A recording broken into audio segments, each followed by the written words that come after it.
Hey Alex, I heard some people talking today about the 10 regulations, or what are they called? The 10 Commandments?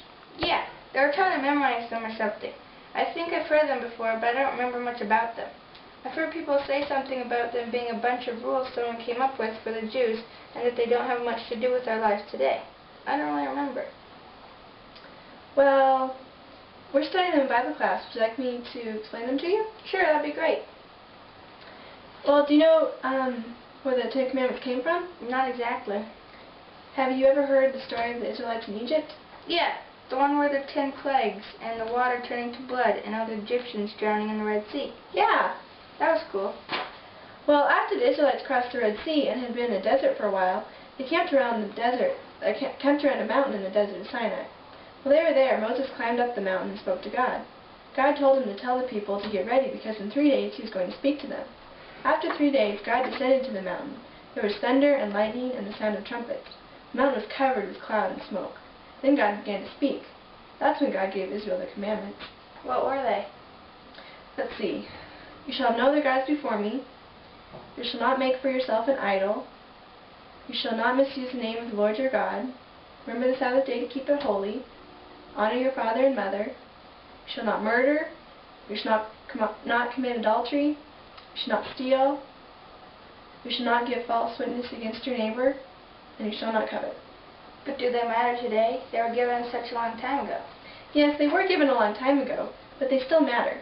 These commandments concern our interactions with others and with God. If we follow them, our relationships with others will be better. And we still need the commandments, because by following them, we show God that we love Him. Well, that makes sense. I understand how things like honoring your parents and not stealing can improve relationships.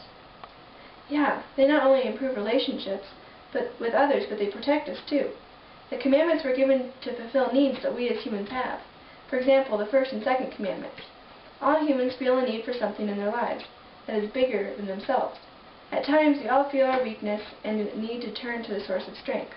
This command keeps us from turning to the wrong things for comfort and strength. How do the other commandments fulfill our needs? Okay, we'll go in order. Do you remember the third commandment? You shall not misuse the name of the Lord your God. Right. This protects us from being deceived by someone because they use God's name or religion to convince us. Number 4. Remember the Sabbath day to keep it holy. We need rest. In today's world, people are always hurrying to get this or that done. This provides an entire day for rest, relaxation, and quality time with your family, and for spending time with God. Honor your father and your mother. This command keeps families strong. When children don't obey their parents, there are always problems. But if children have a healthy respect for and love their parents, families become stronger. And a good relationship with parents helps us to understand the fatherly, agape, or unconditional love that God has for us. You shall not murder. I think most people understand the importance of this one. What would the world be like if murder was acceptable? We would all live in fear, and that's not how God intended for us to live. He wants us to live out fearless lives. You shall not commit adultery. God commands us to be faithful. People need to be able to trust, and when trust is broken, especially in this way, we feel angry and cheated. This protects us from those feelings. You shall not steal. This is another one people can relate to. We need the protection this law gives. I don't like the idea of people taking my things whenever they feel like it. Me neither. Okay, what does this one mean? You shall not give false testimony against your neighbor. It means don't spread rumors, don't say things about others that are not true, don't ruin reputations for your own gain. It's in our human nature to trust others. This command protects us from deception that can come from a willingness to trust others. We also have to realize that we not only lie by our words, but we can also deceive by our actions or even our silence. Last one. You shall not covet. This is the only commandment that deals with feelings rather than actions. God knows that we are happiest when we are satisfied, and we cannot always have everything we want, so He tells us to be satisfied with what we have. We will be much happier. Actually, this is what all the commandments are about, our happiness. God wants to make us happy by showing us where to turn to fill the emptiness inside of us. He protects us from others using His name to convince us to believe them.